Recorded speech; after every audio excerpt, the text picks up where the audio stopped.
Dear students, welcome to my YouTube channel. हमने पिछले video में एक्सरसाइज 4.3 का क्वेश्चन सेकंड सॉल्व किया था।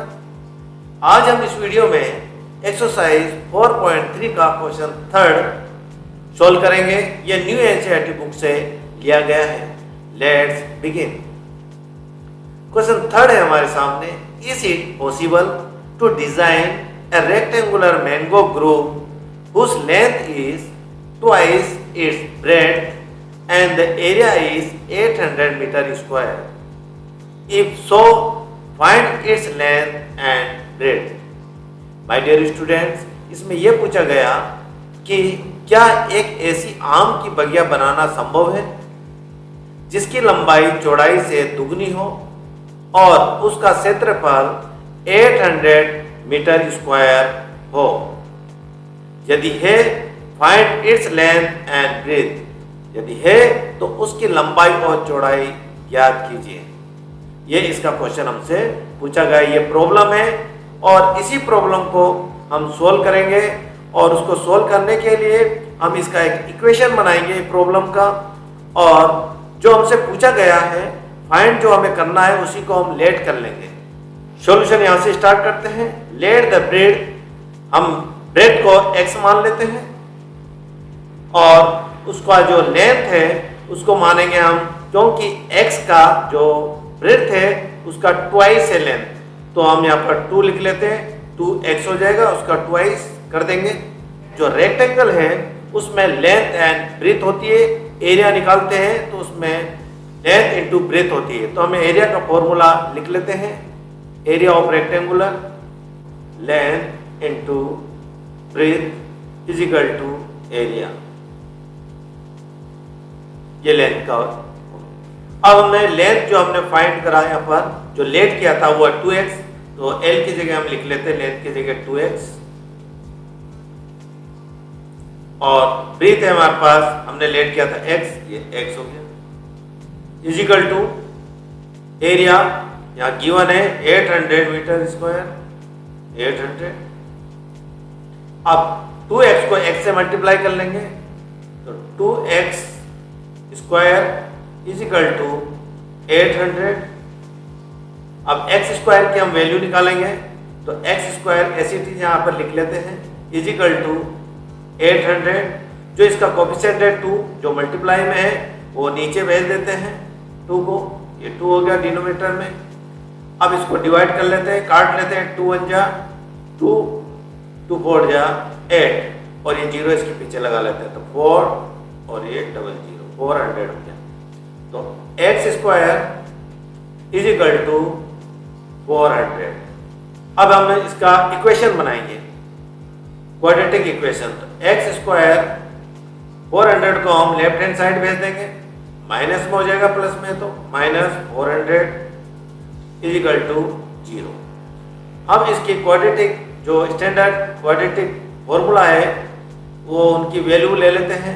a की वैल्यू होगी हमारे पास यहाँ पर x स्क्वायर है, इसका कोफिशिएंट 1 है, कुछ नहीं है इसका मतलब यहाँ पर 1 है, तो a इज इक्वल टू 1 हो गया। यहाँ पर x नहीं है, क्वाड्रेटिक इक्वेशन में x भी आता है तो x नहीं है, इसका मतलब हम यहाँ पर जो b है b इज इक्वल टू यहाँ पर 0 ले लेते हैं। c कांस्टेंट टर्म है तो c इज इक्वल टू 400, ये माइनस में है तो ये माइनस में ले लेंगे 400। हम देखते हैं यहाँ पर जो रेक्टेंगुलर मैंगो ग्रूव है, क्या वो उसको डिजाइन करना पॉसिबल है या नहीं है, इसलिए हम इसका डिस्क्रिमिनेंट निकालेंगे। डिस्क्रिमिनेंट मीन्स d निकाल लेंगे, तो यहाँ फॉर्मूला लिख लेते हैं d का। d is equal to b square minus 4ac।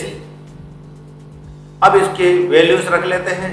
b की वैल्यू हमने ले लिया था 0, तो यहाँ लगा लिया 0 स्क्वायर माइनस एसिटिस 4 एसिटिस। a की वैल्यू हमारे पास है 1, ये 1 लिख लिया a की value.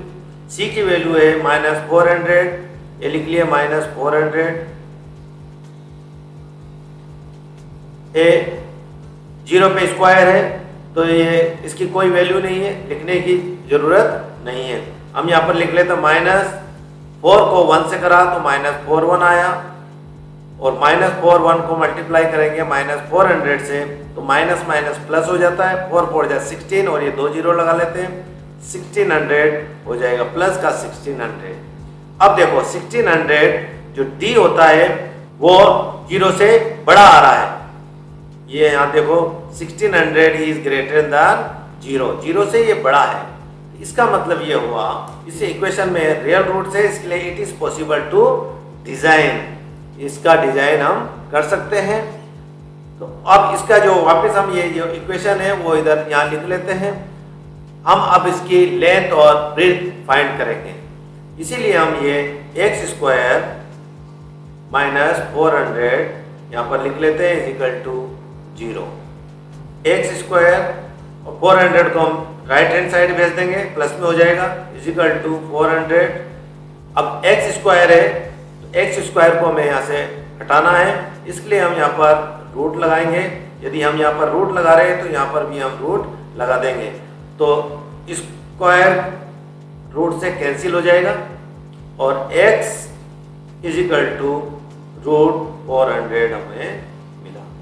x is equal to, अब इसके जो फैक्टर्स हैं हम ले सकते हैं रूट में, इसके जो 400 के जो फैक्टर होगा 20 इंटू 20।